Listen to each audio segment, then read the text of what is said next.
Bonjour René Rambier, vous êtes le directeur technique national de la Fédération française d'haltérophilie.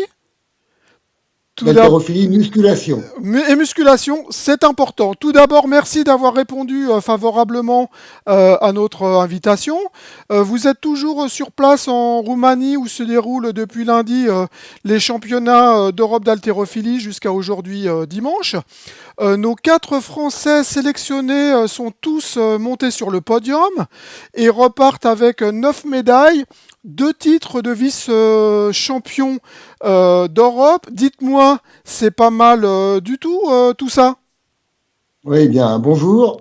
Oui, effectivement, c'est pas mal du tout. C'est un bon résultat d'ensemble puisque tous les athlètes sont médaillés, ce qui est rarement ou pas arrivé.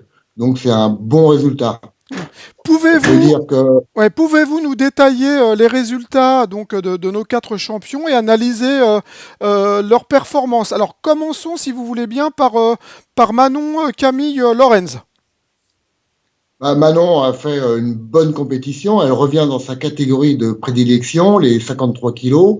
Auparavant, elle était descendue en 48 kilos, mais trop de perte de poids, des blessures. Donc, elle avait un petit peu de mal à gérer cette perte de poids. Donc, elle est remontée dans sa catégorie. Et pour cette première compétition, ma foi, elle fait un résultat honorable, avec une médaille de bronze à l'épaule jetée. Très bien. Anaïs Michel. Anaïs Michel, bon, fait une bonne compétition, puisqu'elle a 3 médailles d'argent. Surtout un total où elle fait deuxième derrière la Roumaine, qui est une de ses adversaires. L'année dernière, elle était championne d'Europe. Elle n'a pas pu conquérir un autre titre. Cependant, c'était tactique. Elle est au niveau. Son total de 174 est quand même, j'allais dire, pas suffisant pour une compétition de ce niveau-là. Mais elle est en progression et je ne doute pas qu'au championnat du monde, elle batte ses records. Mhm. Brandon Votard. Brandon, c'était la surprise, j'allais dire un petit peu quelque part. On attendait, on espérait qu'il ait une médaille à l'épaule jetée. Non seulement il a une médaille, mais il est champion d'Europe à l'épaule jetée. Et en fait, il arrive à faire un total, j'allais dire honorable dans cette catégorie. Il termine troisième, sachant que à l'arraché, il était 8e sur 9 au départ. Et on s'était dit, le total, ça va être difficile à réaliser et de faire une médaille. Et en fait, il a fait un très bon épaulé jeté, ce qui lui permet de faire cette 3e place au total olympique. Donc, c'est une belle surprise, c'est un beau petit champion. Il est jeune, il faut qu'il s'entraîne encore un peu et ça paiera dans le futur. Et enfin, Gaël Ketchanke. Pas de surprise, j'allais dire. Elle termine deuxième, puisque devant elle, il y a une Espagnole championne du monde, championne olympique. Mais elle a raté, si vous voulez, à l'épaule jetée 196 kilos de mémoire. Non, je dis des bêtises. 146 kilos. 146 kilos. Et l'Espagnole, elle a, comment dire, mis l'Espagnol en difficulté un petit peu. Et la médaille d'or était pas loin à l'épaule jetée. Sachant que donc a fait sa compétition, elle est revenue à un bon niveau. Faut qu'elle progresse encore pour être dans le top mondial. Ouais. Pour Gaël, cela n'était pas évident du tout, pour tous. Hein. D'ailleurs, son coach Laurent Pedreno nous confiait il y a quelques jours sa méforme. Oui, effectivement, elle était malade quand même. Elle a des problèmes intestinaux pendant 2 fois une semaine, donc elle n'a pas pu s'entraîner. Elle a été hospitalisée un petit peu pour faire des examens, mais en fait tout est rentré dans l'ordre et on va s'occuper suite au championnat d'Europe au niveau de sa santé. Mmh. René Rambier, vous êtes DTN depuis 2 ans. Afin que tout le monde vous connaisse parfaitement, je rappelle que vous êtes issu du monde du judo. Votre carrière Tout à fait. sportive... Ça fait 9 mois. 9 mois, d'accord. Ça fait 9 mois que je suis DTN. Hein. D'accord, 9 mois, très bien. Votre carrière sportive international de judo de 76 à 82 en catégorie de moins 60 kilos, champion d'Europe par équipe en 78, médaillé de bronze au championnat du monde universitaire en 78, vice-champion d'Europe par équipe en 79, troisième du tournoi de Paris en 82. Votre carrière professionnelle, professeur à l'INSEP, donc de 77 à 85, directeur de l'équipe de France masculine de judo de 86 à 2001, directeur adjoint de la délégation sport et haut niveau au Comité national olympique de 2002 à 2009, directeur technique du haut niveau de la Fédération française de judo, et enfin, donc là, vous le disiez, donc DTN de la Fédération française d'haltérophilie et musculation. René Rambier, quels sont les points Vous êtes bien communs? renseigné, hein. Comment? Je suis bien renseigné, hein. Oui. Quels sont les points communs entre le judo et l'haltérophilie?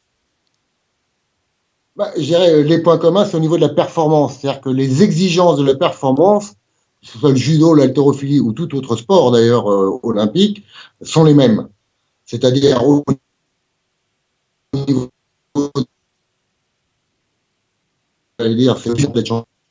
au niveau des athlètes, c'est le travail, c'est le sérieux, ce qui n'empêche pas le plaisir. Ça, c'est quelque chose qui est extrêmement important pour la réussite. Et au niveau de l'encadrement, c'est que l'encadrement est là pour accompagner les athlètes dans leur performance et de créer l'environnement pour accéder à cette performance. Et enfin, sur le plan managérial, j'allais dire, sont les exigences du haut niveau. Ce sont, par exemple, il y a des règles et on ne déroge pas à la règle. C'est pour ça que parfois, on ne peut pas être d'accord avec les entraîneurs. Je ne suis pas d'accord avec les entraîneurs ou avec les athlètes. Il y a des règles, on ne déroge pas à la règle, par exemple. Et on sanctionne, par exemple, la faute, mais pas l'erreur. Il y a tout un tas de... Et ce sont les mêmes partout. Donc, pour moi, il n'y a pas de souci. Après, tous les aspects techniques, etc., il y a une équipe d'encadrement qui est excellente. Donc, je leur fais totalement confiance. Voilà, moi, je donne les stratégies, la direction. Et surtout, ce que j'essaye, c'est de donner un état d'esprit de conquérant. Voilà. C'est-à-dire qu'il n'y a pas de limite. Tout est possible. Et on s'aperçoit que depuis les championnats du monde, même à ces championnats d'Europe, lorsque le contrôle antidopage est un peu plus sévère et que les athlètes sont à leur bon niveau, ils peuvent jouer avec les autres et ils peuvent être concurrentiels. C'est ça qui est important. Très bien. Afin de profiter de votre expérience, si vous aviez quelques conseils à donner à nos amis haltérophiles qui souhaitent progresser vers le haut niveau, quels seraient-ils? Non, mais c'est simple, hein, c'est des clichés un petit peu. Vous savez, les conseils, c'est d'abord le plaisir. C'est-à-dire que souvent, j'entends dire des athlètes, voire des entraîneurs, dire c'est un sacrifice. Ce n'est pas vrai. Moi, je ne suis pas du tout d'accord. Parce que c'est une aventure qu'ils vivent. Cette aventure, elle est unique. Il n'y a que qui la vivent. Et il y a peu de gens qui vivent ce type d'aventure, hein, une carrière de haut niveau. Donc, c'est un plaisir d'aller s'entraîner et d'essayer d'être le meilleur. Moi, c'est la chose que je retiendrai le plus. Parce que dès qu'on parle de contraintes, etc., je pense qu'on n'est pas bon dans la contrainte. Nous allons prochainement... J'ai pas de conseils. Nous allons prochainement organiser un débat sur le forum Live Sport avec comme thème la forte progression. Vous entendez? Vous m'entendez? Ça bug un peu, là. Ça bug un peu. Là, vous m'entendez? Oui. Oui, alors, je disais, nous allons prochainement organiser un débat sur le forum Live Sport avec comme thème la forte progression des féminines en haltérophilie, tant en performance qu'en nombre d'athlètes. Quelle est votre analyse, vous, là-dessus? Écoutez, aujourd'hui, dans tous les sports, le sport féminin est en pleine progression. D'après ce que je sais, pas suffisamment.